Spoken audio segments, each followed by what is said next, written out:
and welcome back to part 2 of the New Comic Reviews number 6. James here. We'll get right back into it, starting with Revival number 1 by Image Comics. This is by Tim Steele and Mike Norton. Pretty cool. This starts out in a small town in Wisconsin where they've had an event called Revival Day. And Revival Day basically is that some of the dead have come back to life.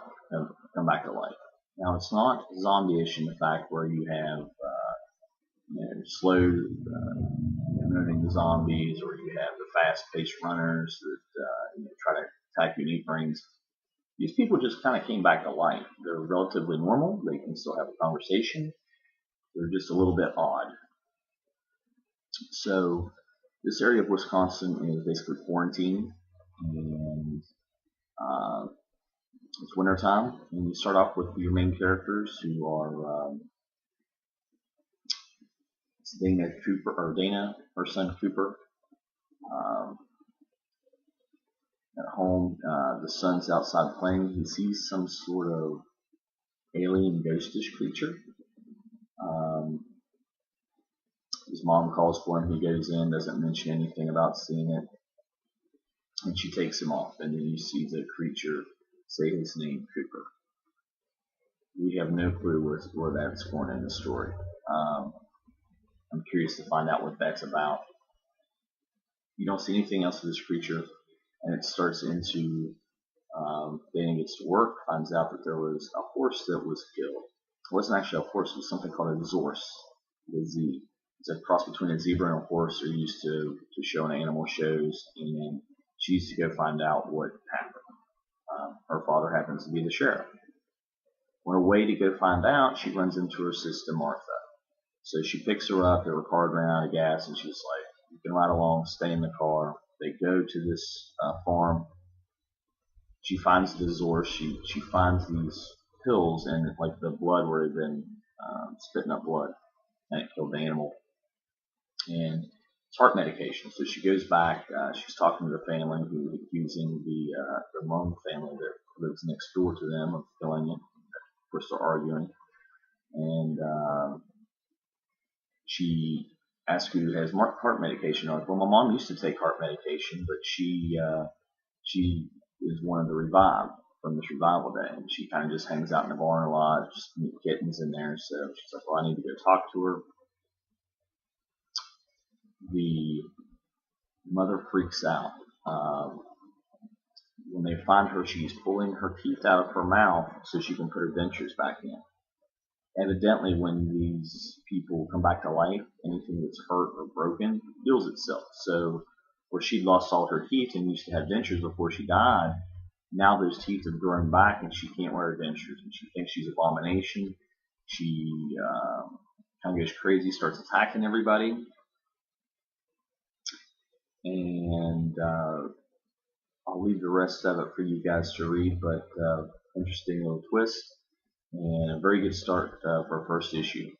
I tend to like issue 1s, so I'm not going to go as far as to suggest this yet, or give it a thumbs up, thumbs down. I normally like issue 1s,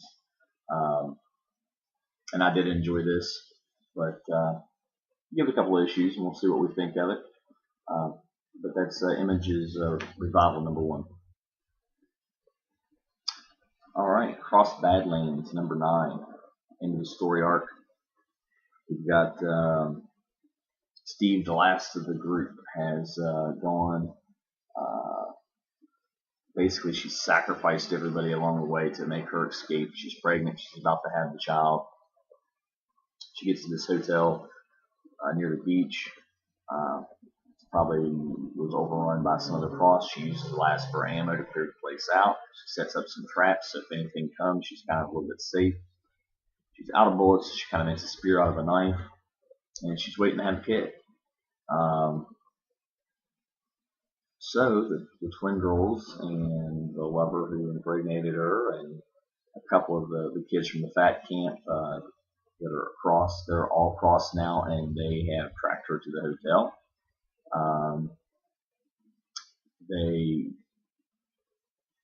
try to fight their way in. Some of them get blown up. She set up these incendiary bombs. She's had the child at this point.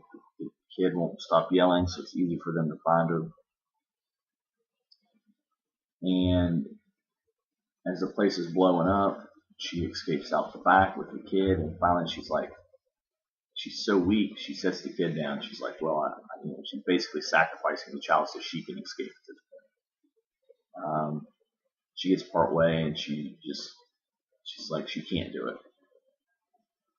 So she turns around, she goes back, and here are the cross with her baby. And I'll give you the spoiler alert here because I'm going to go ahead and finish it out. I don't think any of you guys read this, but they sit there and they have a piece of meat from one of the cross, and they're like, here, eat this and join us. And she says, why not? So, you kind of end with Stevie deciding to become one of the cross so she can be with her family. The baby now and the father who's already crossed, and really weird. And crossed is just some psycho stuff. It's just real gory. It's fun if you like this type of cult horror stuff. Starting a new story arc. This is an ongoing, where all the other cross series had been limited. This is ongoing. So issue 10 will start a new story arc. And I think it's supposed to be set up around a carnival or something, so it ought to be pretty cool. Pick of the week. Walking Dead 100. This is the wraparound. The only other issue I got was the Chrome wraparound. So you kind of see the difference in those two. So this one's the Chrome. But anyway. Wow. This issue some of it was almost disturbing. You've got Rick and Carl and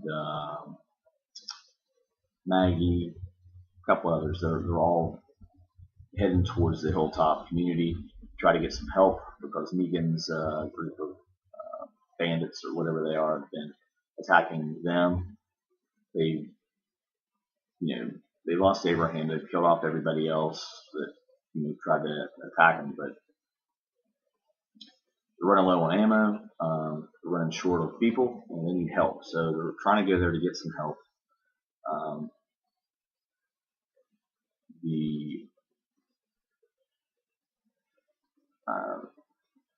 On their way there the first time when Jesus took them there, they made it in a day.